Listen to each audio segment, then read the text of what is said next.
I knew that I was going to have a difficult time, and it has been.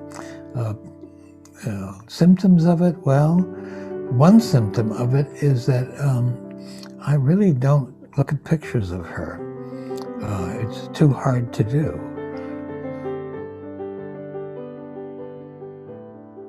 Allowing the person to tell their story, and not as a therapist, as a psychologist, wanting to get in, or a counselor, too quickly. Particular tools and techniques can be helpful in this, but only if they are held in skillful hands. Don't talk about their symptoms, talk about who died. You can't tell me what my experience is going to be. What you need to be doing is listening. But we don't try to abolish the pain. We're not saying, you need to do X, Y, or Z and it's going to go away. Instead, the idea is to seek for ways of being with it in a way that it can inform us, but not destroy us. Right? She said to me, Liz, the most helpful thing you've done is you've taught me about grief, and it's normalized it for me, and it's made it less scary. We all want to be and need to be seen, heard, and validated. At the end of the day, black, white, and every color in between, that's all we want, even in our grief. The pictures were to show to Marilyn. This is crazy. She's been dead for months at that point, but I somehow forgot.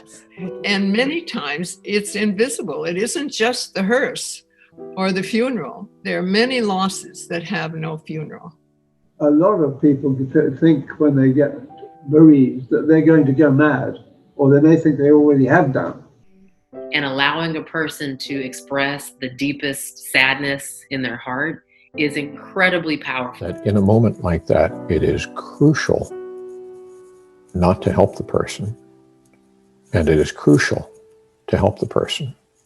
I don't like the word closure. I think it's a cruel word to use with people who have lost someone or something they love, for example. But in depression, the object loss is really experienced unconsciously.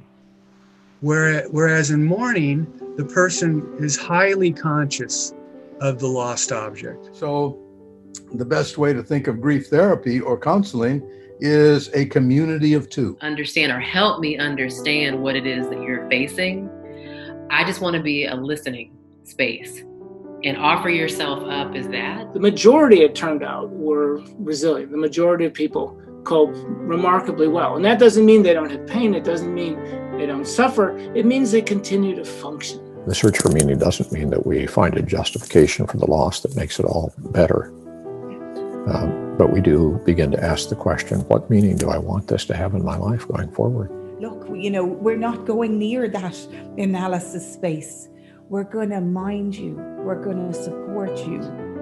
You're never totally at 100% peace with having lost a loved one, and that's okay.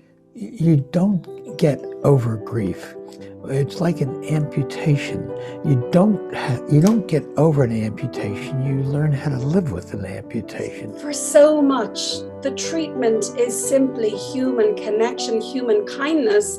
And we look at that piece around choice in life, and even in grief and even in trauma, somewhere when we're ready, there is choice. And I think that's really important for people to know. So I tend to be very open and honest and free with patients, and I think that makes for a better relationship.